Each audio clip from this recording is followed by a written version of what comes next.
Welcome to another episode of Plaintiff Prep. In this season, we're talking all about mediations, and today we're going to be talking about the mediator. So, let's get started. Let's start with this question.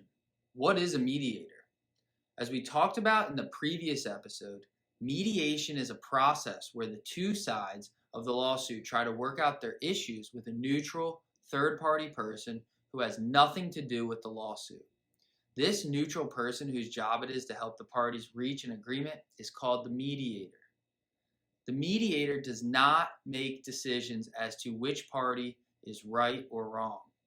To the contrary, the mediator is an impartial person who is not on the side of the plaintiff or the defendants.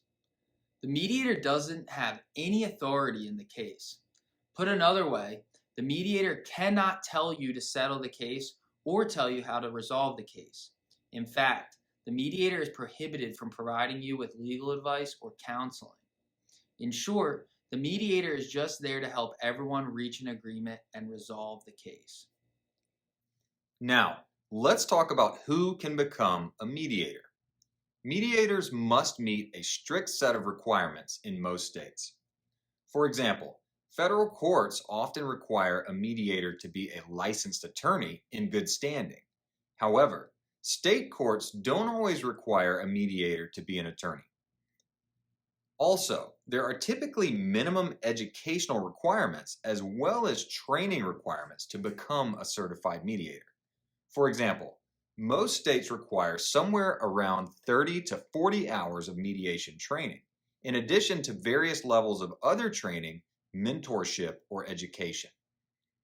Additionally, in many states, the requirements for becoming a mediator can be different in each specific court.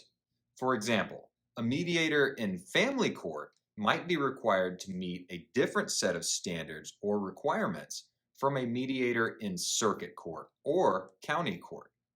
Overall, you can be pretty confident that the person serving as the mediator in your case is equipped and prepared to help you and the defense find common ground and reach a settlement. So, let's talk a little bit about what the mediator actually does.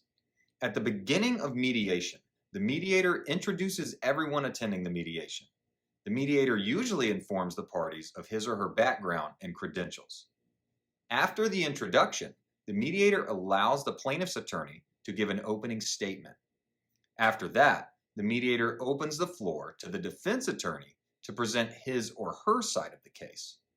After opening statements are completed, the mediator informs the parties that it is time to break into separate rooms, which is sometimes called caucus. Once the parties separate into their respective rooms, the mediator separately enters each party's room to discuss the case in more detail. This is when the mediator will typically get your opening settlement demand amount. After you and your attorney give the mediator your opening settlement demand, the mediator will go into the defendant's room with the defense attorney and an insurance representative. It is important to note that if you have a case against multiple defendants, each defendant and that defendant's attorney will be in a separate room. In other words, each party to an action is placed in a different caucus room. While in the defendant's caucus room, the mediator will present your settlement demand amount and speak to the defendant about its side of the case. The defendant and defense counsel will provide the mediator with their counteroffer to settle your case. After the mediator gets the counteroffer from the defendant or defendants, the mediator will re-enter the plaintiff's room to present the counteroffer. In short, during caucus, the mediator acts primarily as a messenger, but may also provide some insight into how to resolve the case and what amount of money may resolve the case. The mediator will continue going back and forth between the rooms until one of three things happens. First, and most obvious, if the parties agree to a settlement amount, the parties will enter into a mediation agreement and your case will be successfully resolved.